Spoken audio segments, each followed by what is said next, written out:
What do you do with the rubbish in your life?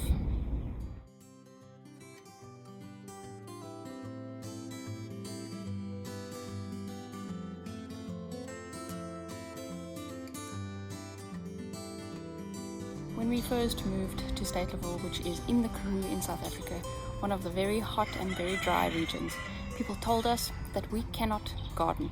We walked around town and we saw that most people have empty looking gardens, and we didn't see any veggie gardens anywhere.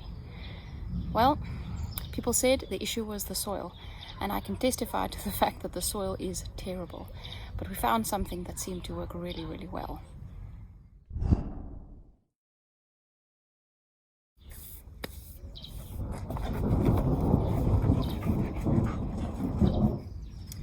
We were determined to grow our own food. We decided to dig some trenches everywhere where we hoped to plant. Basically all we do is every time we have kitchen scraps, we add them to the trenches. Little by little, we dug trenches and added compost and garden waste everywhere in the garden.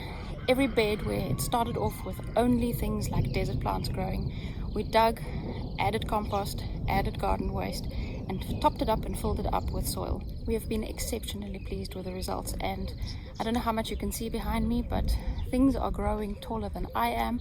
Our onions have done well. We have harvested carrots and beetroots. We have medicinal herbs all over the place, and even the fruit trees that we planted using the same type of method has really, really done very well.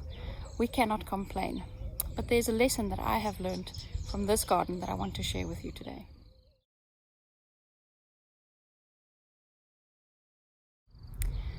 One of the big reasons why I chose the name Health Rethink is because I wanted to rethink how I practice medicine, how I teach people about health, and how I live a healthy life. One of the big obstacles for living a healthy life is mental health. If you are in a bad space mentally, it's really, really difficult to become healthy physically. Digging the trench method has reminded me that sometimes it's necessary to have a little funeral for the rubbish in your life, to dig a trench and bury the stuff. As I'm listening to the rain, I'm reminded that God promises us in His Word that He wants to pour out the Holy Spirit on us like rain. But what's the point of rain if you're not cultivating the fruit of the Spirit? The fruit of the Spirit is love and joy and peace and patience and kindness and goodness and self-control and all these wonderful things. And it's really hard to exercise those when you are dealing with grief or anger or things that are hurting inside. I want to encourage you, dig some trenches, bury those hurts, bury the things that don't need to define you, bury the diagnosis that you are suffering from anxiety or that you are somebody with an unstable emotional state.